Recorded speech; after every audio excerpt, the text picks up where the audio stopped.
সজনে ডাঁটা মাঝে মধ্যে ডাল দিয়ে মাছ দিয়ে রান্না করি।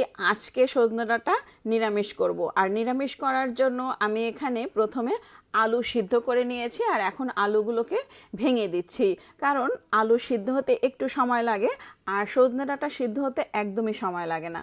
তো আলুগুলোকে সিদ্ধ করে ভেঙে নিয়েছি আর এখন ধুয়ে রাখা সজনে ডাঁটা দিয়ে দিলাম। পানি দিয়েছি 1 কাপ পরিমাণ। বেশি পানি দিলে সজনে ডাঁটা একদম সিদ্ধ হয়ে গলে যাবে।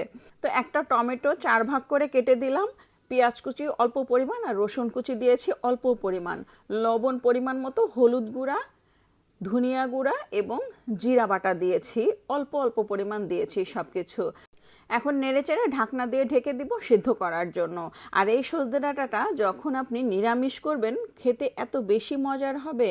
এই যে সজনে ডাঁটা কিন্তু কালারটা খুবই সুন্দর হয়েছে। আর হলুদের পরিমাণটা আমি কিন্তু বেশি দেইনি, খুব অল্প পরিমাণ হলুদ গুঁড়া দিয়েছি, কারণ হলুদ গুঁড়া বেশি দিলে কিন্তু কালারটা নষ্ট হয়ে যাবে। মাঝে মধ্যে যখন মাছ খেতে ইচ্ছা করে না, তখন সজনে ডাঁটা আমি এভাবে নিরামিষ করি।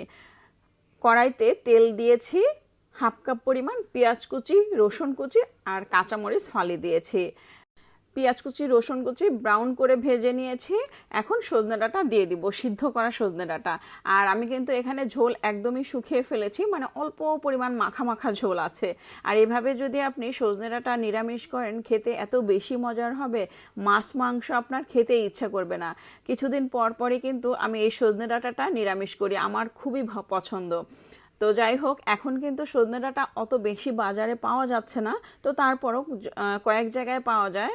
যার কারণে যখনই চোখে পড়ে তখনই আমি সজনে ডাঁটা এনে এভাবে নিরামিষ করি।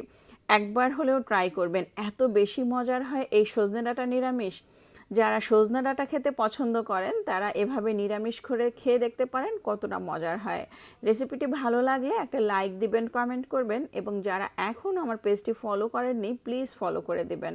সবাই ভালো থাকবেন, পরবর্তী রেসিপি দেখার আমন্ত্রণ রইল। আজ এ পর্যন্ত, আল্লাহ হাফেজ, আসসালামু আলাইকুম।